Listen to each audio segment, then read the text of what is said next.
నమస్కారం. సుఖీభవకు స్వాగతం. ఈరోజు సుఖీభవలో ఆస్తమా అదుపు ఎలా, నిద్ర తగ్గితే స్థూలకాయం, స్టెంట్ వేశాక ఎలాంటి జాగ్రత్తలు తీసుకోవాలి, వణుకుడు వ్యాధికి చికిత్స ఉందా, ఇంకా హెల్త్ టిప్. ఆస్తమా బారిన పడ్డాక ఎక్కడా ఒకచోట కుదురుగా కూర్చోలేం, స్థిమితంగా నిల్చోలేం, హాయిగా స్వేచ్ఛగా గాలి పీల్చుకోలేం. ఊపిరి కోసం ఒడ్డున పడ్డ చేపలా వెలవెల్లాడాల్సి వస్తుంది. మొత్తంగా ఆస్తమా జబ్బు మన పాలిట ఒక పెద్ద నరకంగా మారుతుంటుంది. అయితే ఒకవైపు మందులు వాడుతూనే మరోవైపు జీవనశైలిలో తగిన జాగ్రత్తలు తీసుకోవడం ద్వారా ఆస్తమాను ఇవాళ చక్కగా అదుపులో ఉంచుకోవచ్చు. ఆస్తమా గురించిన మరిన్ని వివరాల్ని ఇప్పుడు తెలుసుకుందాం.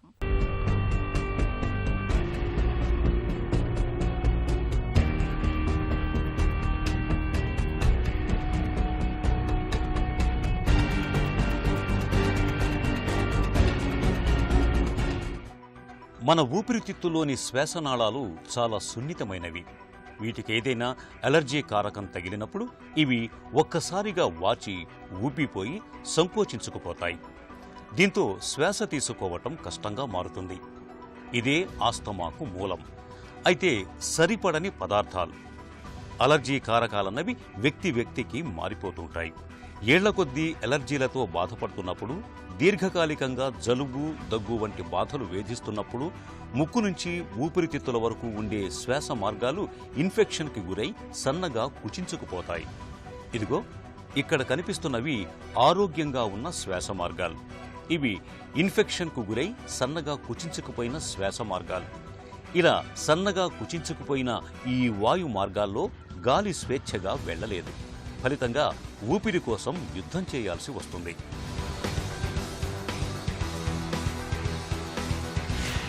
ఆస్తమాకు ముఖ్య కారణాలు వంశపారంపరంగా జెనెటిక్గా వంశపారంపరంగా వస్తూ ఉంటుందండి. దాంతోపాటు ముఖ్య కారణం ఇప్పుడు ఈ రోజుల్లో కొంత ఇండస్ట్రియలైజేషన్ ఎక్కువైన తర్వాత మనకి అవుట్డోర్ పొల్యూషను, దాంతోపాటు చాలామందికి తెలియని కారణం ఏంటంటే ఇండోర్ పొల్యూషన్ కూడా మనకి ఆస్తమాన్ని ప్రెసిపిటేట్ చేయడానికి కారణం. అందులో ముఖ్యంగా వంటగది వాసనలు కావచ్చు, పూజ గది వాసనలు కావచ్చు, మన బెడ్షీట్స్, పిల్లో కవర్స్లో ఉండే డస్ట్ మైట్స్ వల్ల కావచ్చు, కొంతమంది బాత్రూమ్స్ కడగడానికి యాసిడ్స్ వాడుతున్నారు. దానివల్ల కూడా ఈ ఆస్తమాని ట్రిగర్ చేయడానికి ప్రధాన కారణాలండి ఈ రోజుల్లో. ఆస్తమాలో మనకి ముఖ్య లక్షణము ఆయాసం అండి. ఎందుకంటే ఈ గాలి పైప్ లైన్లు ఏదైతే నేరో అయిపోయినాయో దాన్ని మనము స్పాజం అంటాము. సో దానివల్ల మెయిన్గా పేషెంట్కి ఛాతీ టైట్గా అనిపించటము, ఆయాసం రావటము, కొన్నిసార్లు కఫం పడటము, కొన్నిసార్లు కాళ్ళు చేతులు బ్లూగా మారిపోవటం అనేది ప్రధాన కారణం. ఆస్తమాకి మనం ఏంటంటే ఫస్ట్ సిమ్టమ్స్ ముఖ్యం. సో దాంతోపాటు అటాక్స్ ఏ టైంలో జరుగుతున్నాయి అంటే సీజనల్గా జరుగుతున్నాయా లేకపోతే ఎన్నిసార్లు జరుగుతున్నాయి. దాంతోపాటు పిఎఫ్టీ అనే పరీక్ష చేస్తాం, దాన్ని స్పైరోమెట్రీ అంటాము. ఆ స్పైరోమెట్రీ టెస్ట్లో మనకి సో అటాక్ వచ్చినప్పుడు చేస్తాము, మళ్ళీ దానికి మందులు ఇచ్చి చేస్తాము. సో మందులు ఇచ్చిన తర్వాత మనకి రివర్సిబిలిటీ అనేది ముఖ్యం. సో ఈ రివర్సిబిలిటీ ముఖ్యంగా 12% కనుక వచ్చింది అంటే అది మనం ఆస్తమాగా నిర్ధారించవచ్చు. ఆస్తమా బాధితులందరిలోనూ లక్షణాల తీవ్రత ఒకేలా ఉండదు. ఎక్కువ మందికి ఏడాది పొడవునా అప్పుడప్పుడు ఆయాసం బాధలు వచ్చి పడుతూ ఉంటాయి. ఇల్లు దులిపినప్పుడు, దుమ్ము ధూళిలోకి వెళ్ళినప్పుడు వీరిలో ఆస్తమా లక్షణాలు బాధించవచ్చు. కొంతమంది కొద్దిపాటి ఆస్తమాకే తీవ్రమైన ఆయాసంతో శ్వాస తీసుకోలేక ఇబ్బంది పడుతూ ఉంటారు. వీరిని పరీక్షిస్తే జబ్బు తీవ్రత కూడా ఏమంత ఎక్కువగా ఉండదు, కానీ బాధలు ఎక్కువగానే ఉంటాయి. కొందరిలో కొన్ని కాలాల్లో కొద్ది రోజులు మాత్రమే ఆస్తమా కనపడుతుంది. మరికొందరికి ఉన్నట్లుండి హఠాత్తుగా ఉబ్బసం ఉధృతంగా ముంచుకొచ్చేస్తూ ఉంటుంది. వీరిని ఐసీయూలో చేర్చి వెంటిలేటర్స్ అమర్చితే గాని తిరిగి కోలుకోలేరు. ఆస్తమా తీవ్రతను, అది ఏ రకం ఆస్తమా అన్నది తెలుసుకునేందుకు ఇవాళ లంగ్ ఫంక్షన్ టెస్ట్, పీక్లోమీటర్, ఛాతీ ఎక్స్రే వంటి పరీక్షలు చక్కగా ఉపయోగపడుతున్నాయి. ఈ ఆస్తమా అటాక్ ఏదైతే జరిగిందో దానికి ఇమ్మీడియట్గా కొన్ని బీటా ఎగోనిస్ట్ అనే మందులు ఉంటాయి, అంటే సాల్బుటమాల్, సాల్మెటిరాల్ అనే మందులు ఉంటాయి. అవి వెంటనే తీసుకోవాలి. దాంతోపాటు స్టెరాయిడ్స్ ఉంటాయి. సో స్టెరాయిడ్స్ కూడా ప్రధాన పాత్ర పోషిస్తూ ఉంటాయి ట్రీట్మెంట్లో. సో వెంటనే అందుబాటులో ఉన్న ఆసుపత్రికి వెంటనే వెళ్ళి so injectable forms of steroids తీసుకుంటే వెంటనే మనం ఆస్తమా అటాక్స్ని కంట్రోల్ చేయగలము. ఒకసారి కంట్రోల్ అయిన తర్వాత మెయింటెనెన్స్ మెడికేషన్స్ ఉంటాయి, like long acting beta agonist కానీ ఇన్హలేషనల్ కార్టికోస్టెరాయిడ్స్ కానీ ఇవి వాడుతూ ఉండాలి. అన్నిటికన్నా ప్రధానమైనది ఏంటంటే అవాయిడెన్స్. సో ఈ ఎలర్జెన్స్ ఏదైతే మనల్ని ట్రిగరింగ్ చేస్తాయో వాటిని మనం ముఖ్యంగా అవాయిడ్ చేస్తే ఈ అటాక్స్ రాకుండా మనం చాలా వరకు నివారించవచ్చు. దానితో పాటు పడని వస్తువులు అంటే ఏదైతే అలర్జీని ఈ ఆస్తమాని ట్రిగర్ చేస్తాయో వాటిని, అది ఫుడ్ మెటీరియల్స్ కావచ్చు, చల్లగాలి కావచ్చు, మనకి డస్ట్ కావచ్చు, సో అటువంటి వాటిని మనం కనుక అవాయిడ్ చేయగలిగితే అటాక్స్ని మనం చాలా వరకు కంట్రోల్ చేయగలం. మందులు కనుక నిలకడగా వాడితే కనుక చాలాసార్లు ఆస్తమాని మనం కంట్రోల్ చేయవచ్చు. చాలామంది ఈ తప్పు చేస్తూ ఆస్తమాని కంట్రోల్ చేయలేక అటాక్స్లోకి వెళ్ళి దాంతోపాటు ఓన్లీ ఓపీ వైద్యంతో చేయాల్సిన వైద్యాన్ని మనము ఇన్పేషెంట్ వరకు తీసుకొచ్చుకుంటున్నారు పేషెంట్స్. ఆస్తమా జీవితాంతం ఉండే సమస్య. అందుకే దీనికి నిరంతరం చికిత్స అవసరం. సరైన చికిత్స తీసుకోకపోతే ఊపిరితిత్తులోని శ్వాసనాళాలు ఏటా 2 నుంచి 3% చొప్పున మూసుకుపోతాయి. క్రమేపీ కొన్నేళ్లకు శ్వాసనాళాల నిర్మాణ స్వభావంలోనే తేడాలు వచ్చేసే ప్రమాదం ఉంది. ఒకసారి ఈ స్థితికి చేరితే వాటిని తిరిగి సరిచేయటం సాధ్యం కాదు. కాబట్టి ఉబ్బసం లక్షణాలు కనిపించకపోయినా మందులు వాడుతూనే ఉండాలి. ఆస్తమా మందుల్లో 2 రకాలు ఉన్నాయి. ఉబ్బసం లక్షణాలు బాధిస్తున్నప్పుడే వాడాల్సినవి ఒక రకం. వీటిని రిలీవర్స్ అంటారు. ఇవి కుచించుకుపోయిన శ్వాసనాళాలు వెంటనే తెరుచుకునేలా చేస్తాయి. దీంతో వెంటనే ఉబ్బసం బాధల నుంచి ఉపశమనం లభిస్తుంది. అయితే వీటి ప్రభావం కొంత తాత్కాలికం. కాబట్టి మళ్లీ రాకుండా నివారించేందుకు మరో రకం మందులను వైద్యులు సిఫార్సు చేస్తారు. వీటిని ప్రివెంటర్స్, కంట్రోలర్స్ అంటారు. ఈ మందుల్లో దేని పని దానిదే. వైద్యుల సిఫార్సుతో రెంటిని పద్ధతి ప్రకారం వాడుకోవాలి. ఈ మందుల్ని నోటి ద్వారా తీసుకునేందుకు ఇప్పుడు ఇన్హేలర్లు అందుబాటులో ఉన్నాయి. ఇన్హేలేషన్స్ అంటే ఇన్హేలర్స్, అది డ్రై పౌడర్ ఇన్హేలేషన్స్ కావచ్చు, నెబులేషన్స్ కావచ్చు, మనకి రెగ్యులర్గా కంటిన్యూస్గా వాడితే అది చాలా ఆస్తమాని కంట్రోల్లో ఉంటుంది. ఇవి చాలా లో డోస్ మందులు. సో ఇవి కనుక రెగ్యులర్గా వాడితే ఇవి సిస్టమిక్ సైడ్ ఎఫెక్ట్స్ మాత్రం చాలా చాలా తక్కువ. ఇన్హలేషన్ డ్రగ్స్ ఆస్తమాని కంట్రోల్లో చాలా ఎఫెక్టివ్గా పనిచేస్తాయి. ఎవరైతే కనుక ఆస్తమాకి ఇన్హలేషన్ మందులు, ఇన్హేలర్స్ కావచ్చు, నెబులేషన్స్ కావచ్చు, ఏదైతే రెగ్యులర్గా వాడతారో దాంతోపాటు ప్రధాన కారణాలు కనుక అవాయిడ్ చేయగలిగితే ఆస్తమాని చాలా వరకు కంట్రోల్ చేయొచ్చు. వాళ్ళకి ఏ విధమైన పదార్థాల వల్ల ఇబ్బంది వస్తుందో, ఆస్తమా ట్రిగర్ అవుతుందో దాన్ని ఐడెంటిఫై చేయడానికి కొన్ని ప్రిక్ టెస్ట్లు అని ఉన్నవి. సో అవి చేయించుకొని మనం ఐడెంటిఫై చేయొచ్చు, దాన్ని అవాయిడ్ చేయొచ్చు. దాంతోపాటు ఇప్పుడు ఈ రోజుల్లో మంచి ఇన్హేలర్స్ వచ్చినాయి. వాటిని మనం క్యారీ చేసుకుంటూ సో అలర్జెన్స్ని అవాయిడ్ చేస్తే చక్కటి లైఫ్ స్టైల్ని గడపవచ్చండి. ఆస్తమాను అదుపులో ఉంచుకునేందుకు జీవనశైలి, అలవాట్ల విషయంలో తగిన జాగ్రత్తలు తీసుకోవాలి. ఆస్తమాను ఉధృతం చేసే దుమ్ము, ధూళి, తవిటి పరుగులు, సిగరెట్ పొగ ఇలాంటి ప్రేరేపకాలకు దూరంగా ఉండాలి. ఇంట్లో బూజు, మొక్కల నుంచి రాలిపడే పుప్పొడి కూడా ఆస్తమా ప్రేరేపకాలే. పెంపుడు జంతువుల మీది బొచ్చు కూడా ఆస్తమాను తీవ్రం చేస్తుంది. ఒక్కోసారి చల్లటి గాలి కూడా పడకపోవచ్చు. అత్తర్లు, సెంట్ల వంటి సుగంధ ద్రవ్యాల మూలంగా కూడా కొంతమందికి ఆయాసం పెరుగుతుంది. వేటి మూలంగా ఆస్తమా పెరుగుతుందో వాటిని గుర్తించి వాటికి తప్పనిసరిగా దూరంగా ఉండాలి. చలికాలం, వర్షాకాలంలో వాడే స్వెట్టర్లు, ఉన్ని దుస్తులు, కంబళ్లను బాగా శుభ్రం చేసి ఎండకు ఆరబెట్టిన తర్వాతనే వాటిని వాడుకోవాలి. ఆస్తమా ఎప్పుడు తీవ్రమవుతుందో తెలియదు కాబట్టి వెంట ఎప్పుడూ ఇన్హేలర్లను, ఆస్తమా మందుల్ని ఉంచుకోవాలి. తరచూ డాక్టర్ని సంప్రదిస్తూ తగిన పరీక్షలు చేయించుకుంటూ ఉండాలి. ఇలా అన్ని రకాలుగా తగిన జాగ్రత్తలు తీసుకోవటం ద్వారా ఆస్తమాను చక్కగా అదుపులో ఉంచుకోవచ్చు. హెల్త్ న్యూస్ మీకోసం.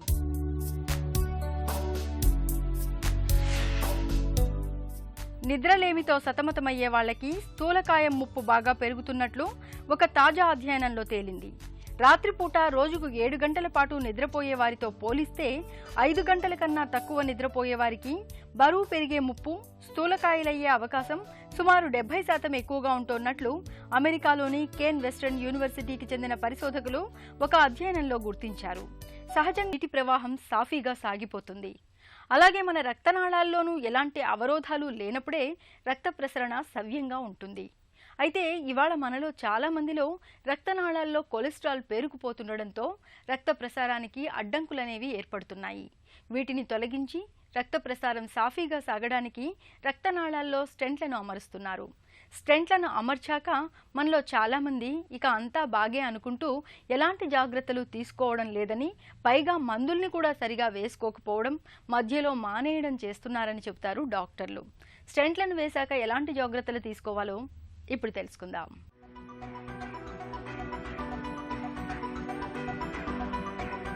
స్టెంట్ అమర్చటం అనేది గుండెకు రక్త సరఫరా మెరుగుపడడానికి చేసే చికిత్స.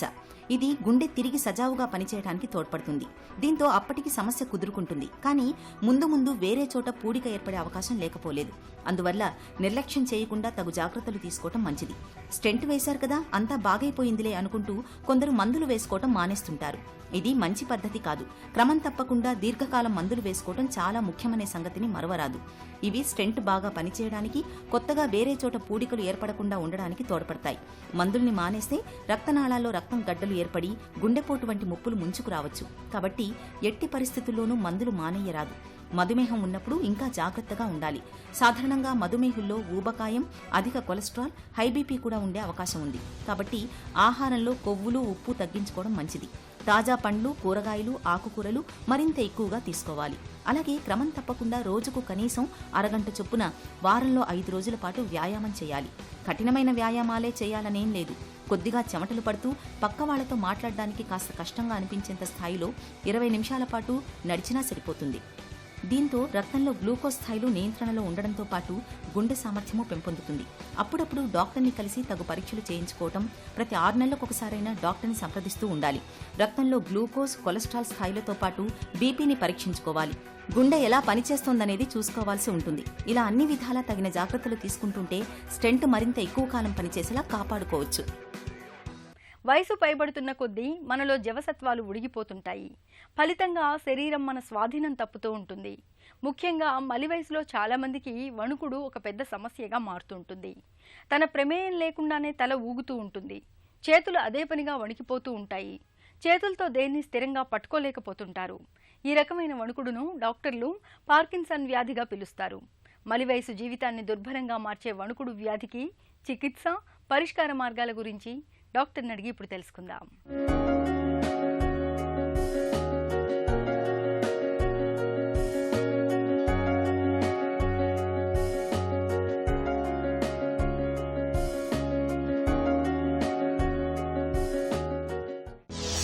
పార్కిన్సన్ వ్యాధి అంటే ఏంటి? ఎంతమందిలో కనిపిస్తోంది? పార్కిన్సన్స్ వ్యాధి అంటే నాడీ వ్యవస్థలో వచ్చే మార్పుల వల్ల శరీర కదలికలపై నియంత్రణ కోల్పోయే జబ్బే పార్కిన్సన్స్ డిసీజ్. ఇది మన ఇండియన్ పాపులేషన్లో తీసుకుంటే దాదాపు 40 లక్షల మంది పేషెంట్స్ ఉన్నారు దేశవ్యాప్తంగా. అందులో 4 లక్షల మంది సివియర్ పార్కిన్సన్స్ డిసీజ్తో బాధపడుతున్నాం అన్నవారు. వీళ్ళకి అడ్వాన్స్డ్ ట్రీట్మెంట్స్ అవసరమై ఉన్నాయి. పార్కిన్సన్స్ డిసీజ్ ఆడ మగ అంటూ తేడా ఏమీ లేదు, ఇద్దరు ఎఫెక్ట్ అవుతారు. మోస్ట్ ఆఫ్ అన్నిటికంటే ఎక్కువ రిస్క్ ఫ్యాక్టర్ ఏజ్, అంటే 60 ఏళ్ళ పైబడి ఉన్న వాళ్ళు వస్తుంది. కానీ 20% మంది పేషెంట్స్ 40 ఏళ్ల లోపు వాళ్ళు కూడా ఈ పార్కిన్సన్స్ డిసీజ్ ఉంటుంది. వణుకుడు వ్యాధికి అసలు కారణాలేంటి? పార్కిన్సన్స్కి కారణాలు మెదడులో డోపమిన్ సక్రీట్ చేసే కణాలు క్షీణించిపోవటం. అంటే సబ్స్టాన్షియా నైగ్రా అనే భాగంలో డోపమిన్ సక్రీట్ చేసే కణాలు క్షీణించిపోవటం వల్ల ప్రోగ్రెసివ్గా దాదాపు 80% కణాలు క్షీణించిపోయిన తర్వాత మనకు కావాల్సిన డోపమిన్ తగ్గిపోతుంది. డోపమిన్ అనే ఒక హార్మోను మనిషికి పెట్రోల్ లాంటిది. అంటే ఎలాగైతే ఒక మోటార్ వెహికల్ పెట్రోల్ లేకుండా వెళ్ళదో అలానే ఈ డోపమిన్ సక్రిషన్ తగ్గిపోవటం వల్ల మనిషి స్లో అయిపోవటము ఇలా జరుగుతూ ఉంటుంది. దీనికి కారణం ఏంటనేది, ఎందుకు చనిపోతున్నాయి అనేది నిర్దిష్టమైన కారణం అంటూ ఏమి లేదు. దీన్ని ఈడియోపతిక్ పార్కిన్సన్స్ డిసీజ్ అంటాం. ఇవి కాకుండా కొన్ని సెకండరీ పార్కిన్సన్స్ డిసీజ్ ఉన్నాయి. అంటే కొన్ని రకాల సైకియాట్రిక్ మందులు వాడటం వల్ల, కొన్ని రకమైన మైన్స్లో పనిచేసే వాళ్ళకి లైక్ మ్యాంగనీస్, కాపరు, సైనైడ్ ఇటువంటి మైన్స్లో పనిచేసే వాళ్ళకి ఈ పార్కిన్సన్స్ డిసీజ్ ఎఫెక్ట్ అవుతుంది. వీటిని సెకండరీ పార్కిన్సన్స్ డిసీజ్ అంటాము. ఇంకొక న్యూ ఎంటిటీ వచ్చి ఒక ఏటిపికల్ పార్కిన్సన్స్ డిసీజ్.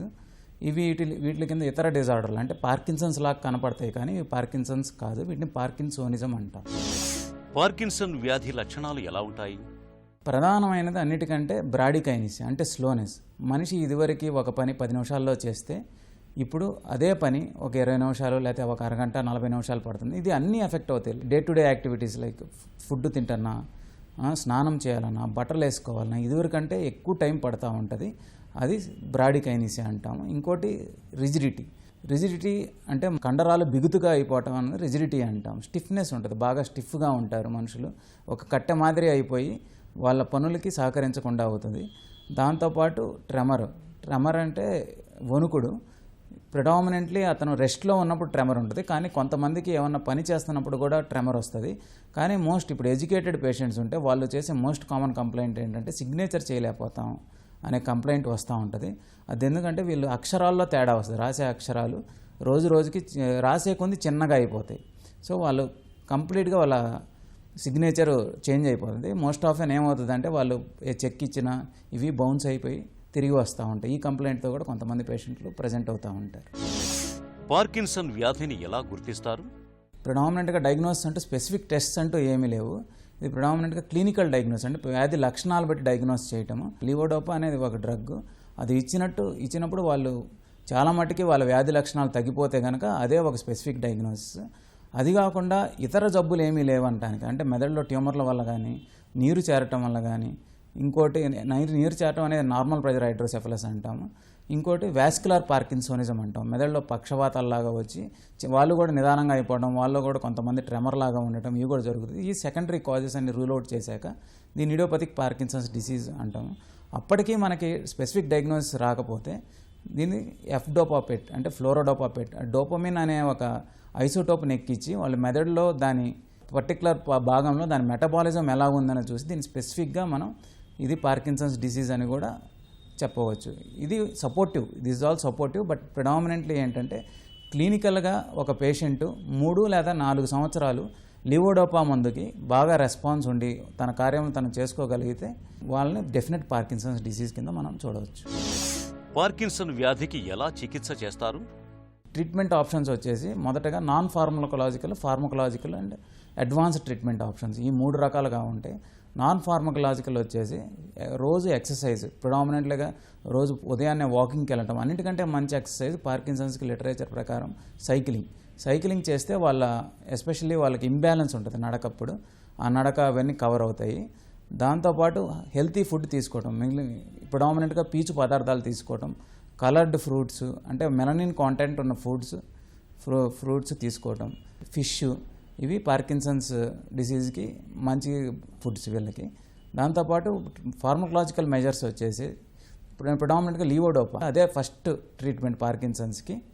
దాంతోపాటు బికాజ్ మెదడులో ఉండే డోపమిన్ తగ్గిపోవటం వల్ల కాబట్టి దీన్ని ఎక్స్టర్నల్గా సప్లిమెంట్ చేయడం, డోపమిన్ డైరెక్ట్గా లీవోడోపా రూపంలో సప్లై చేయడం వల్ల వీళ్ళ రుగ్మతను మనం కంట్రోల్ చేయొచ్చు. దాంతోపాటు ఇతర డ్రగ్స్ ఏవైనా ఉన్నా సరే ఏదో డోపమిన్ రిసెప్టార్ని స్టిమ్యులేట్ చేయటం కానీ లేదా డోపమిన్ యాక్షన్ని ప్రొలాంగ్ చేయటం కానీ చేస్తూ ఉంటాయి. ఇవి ఫార్మకలాజికల్ ట్రీట్మెంట్. పార్కిన్సన్ వ్యాధికి కొత్తగా చికిత్సలు ఏమైనా వచ్చాయా? అడ్వాన్స్డ్ ట్రీట్మెంట్ అంటే కొన్నాళ్ళు అంటే ఒక 3 నుంచి 5 సంవత్సరాలు అయితే 7 సంవత్సరాల వరకు పేషెంట్స్ మందులు తీసుకుంటే వాళ్ళ పని వాళ్ళు ఏమాత్రం ప్రాబ్లం లేకుండా చేసుకోగలుగుతారు. కానీ తర్వాత డ్రగ్ ఇండ్యూస్డ్ సైడ్ ఎఫెక్ట్స్ కానీ డ్రగ్ సరిగ్గా పనిచేయకపోవటం వల్ల కానీ జరుగుతుంది. డ్రగ్ సరిగ్గా పనిచేయకపోవటం అంటే ఒక్కోసారి మామూలుగా ఇనీషియల్గా మనం డ్రగ్ వేసుకుంటే రోజుకు 3 సార్లు వేసుకుంటే అంటే 6 గంటలకు ఒకసారి డ్రగ్ వేసుకుంటే వాళ్ళు నీట్గా వాళ్ళ పని అంతా చేసుకోగలుగుతారు. అంటే దాని లైఫ్ 6 గంటలు. తర్వాత ఆ డ్రగ్ ప్రోగ్రెసివ్గా 4 గంటలు కానీ 3 గంటలకు కానీ లేదా 2 గంటలకు కానీ తగ్గిపోతుంది. ఒకసారి డ్రగ్స్ వేసుకున్న వాళ్ళకి అబ్నార్మల్ మూమెంట్స్ రావటం, లైక్ డ్యాన్స్ లాగా రావటం, వీటి వల్ల సైడ్ ఎఫెక్ట్స్ వస్తూ ఉంటాయి. కొన్నిసార్లు ఉదయాన్నే లేవగానే వాళ్ళు కథలు లేకుండా ఉంటారు. దీన్ని ఎర్లీ మార్నింగ్ బ్రాడికైనీసియా అంటాము, ఆర్ ఆఫ్ ఫినామినన్స్ అంటాము. ఇవి ఆ టైంలో వాళ్ళకి ఏళ్ళు కొంగరపోవటము, ఇవన్నీ డిస్టోనియా అంటాము, ఇవి జరుగుతూ ఉంటుంది. ఇటువంటి వాళ్ళకి మనం డీప్ బ్రెయిన్ స్టిమ్యులేషన్ సర్జరీ కానీ ఇతర లేటెస్ట్ అడ్వాన్స్డ్ ట్రీట్మెంట్ థెరపీస్ కానీ ఆప్ట్ చేయొచ్చు. చిన్న చిట్కా మీకోసం. చలికాలంలో మామూలు సబ్బులకు బదులుగా గ్లిజరిన్ శాతం ఎక్కువగా ఉన్న సబ్బుల్ని వాడండి. గ్లిజరిన్ సబ్బులు చర్మంపై తేమను పట్టి ఉంచుతాయి. దీంతో చర్మం పొడారిపోకుండా ఉంటుంది. సుఖీభవ కార్యక్రమానికి సంబంధించిన మీ విలువైన సూచనలు సలహాల్ని వెంటనే మాకు రాయండి. మా చిరునామా Sukhibhava, ETV, Ramoji film city, Hyderabad 501-512 లేదా sukhibhava@etv.co.in కు ఈమెయిల్